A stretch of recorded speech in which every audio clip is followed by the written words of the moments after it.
നമസ്കാരം, ഞാൻ doctor Ann Mary Jacob, consultant pulmonologist SUT hospital Pattom Trivandrum. മഴക്കാലത്ത് പല ശ്വാസകോശ രോഗങ്ങളും കടക്കുന്നതായിട്ട് കാണാറുണ്ട്. ഇതിൽ പ്രധാനമാണ് ജലദോഷം, lower respiratory infection, pneumonia, flu പോലത്തെ പനികൾ. അതുപോലെ തന്നെ പല ശ്വാസകോശ രോഗങ്ങളും ആസ്മ, COPD തുടങ്ങിയവയെ വഷളാകുന്നത് ഈ സമയത്താണ്.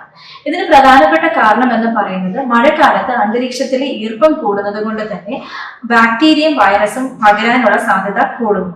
അതുപോലെ തന്നെ മഴക്കാലത്ത് നമ്മൾ ജനലും വാതിലുകളും എല്ലാം തന്നെ അടച്ചിടുകയാണ് പതിവ്. അതുകൊണ്ട് തന്നെ ഇൻഡോർ എയർ പൊല്യൂഷൻ കൂടുന്നതായിട്ടും കാണാറുണ്ട്. അത് ഇൻഡോർ എയർ പൊല്യൂഷൻ കൂടുമ്പോൾ അലർജി ഉണ്ടാകുന്നത്, അലർജിക്ക് കാരണമാകുന്ന ട്രിഗേഴ്സ് എന്ന് പറയുന്നത് കൂടാനുള്ള സാധ്യത കൂടുതലാണ്. അതുപോലെ തന്നെ ഈ സമയത്ത് നമ്മുടെ ഭിത്തിയിൽ പൂപ്പലുകളും മറ്റും ഉണ്ടാകുന്നത് കൊണ്ട് തന്നെ പൂപ്പല് ഒരു അലർജൻ ട്രിഗർ ആണ്. അത് കാരണം തന്നെ നമുക്ക് അലർജി കൂടുവാനും ആസ്മ പോലത്തെ രോഗങ്ങൾ കൂടുന്നതായിട്ടും കാണാം. ഇത് എല്ലാ പ്രായക്കാരെ ബാധിക്കാമെങ്കിലും പ്രധാനമായും പ്രായമായവരും കുട്ടികളെയാണ് കൂടുതലായിട്ട് ഈ മഴക്കാല രോഗങ്ങൾ ബാധിക്കുന്നത്. ഇതെങ്ങനെ നമുക്ക് ഓവർകം ചെയ്യാൻ സാധിക്കും? ഒന്നാമതായി നമ്മുടെ വായു മലിനീകരണം, അതായത് നമ്മുടെ വീട്ടിന്റെ അകത്തുള്ള വായു മലിനീകരണം നമ്മൾ കുറയ്ക്കണം.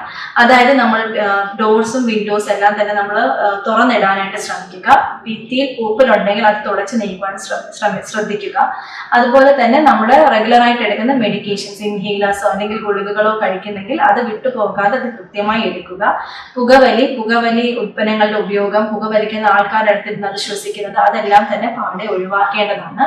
അതുപോലെ തന്നെ നല്ല പോഷകാഹാരങ്ങളും വെള്ളവും ഈ സമയത്ത് കുടിക്കണം. കൂടാതെ തന്നെ നമ്മുടെ വീട്ടിൽ ആർക്കെങ്കിലും ജലദോഷമോ ചെറിയ പനിയോ എന്തെങ്കിലും ഉണ്ടെങ്കിൽ അസുഖങ്ങളുള്ള ആൾക്കാർ അവരിൽ നിന്ന് വിട്ടു നിൽക്കേണ്ടത് വളരെ അത്യാവശ്യമാണ്.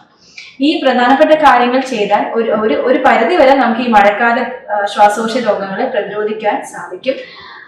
നന്ദി, നമസ്കാരം.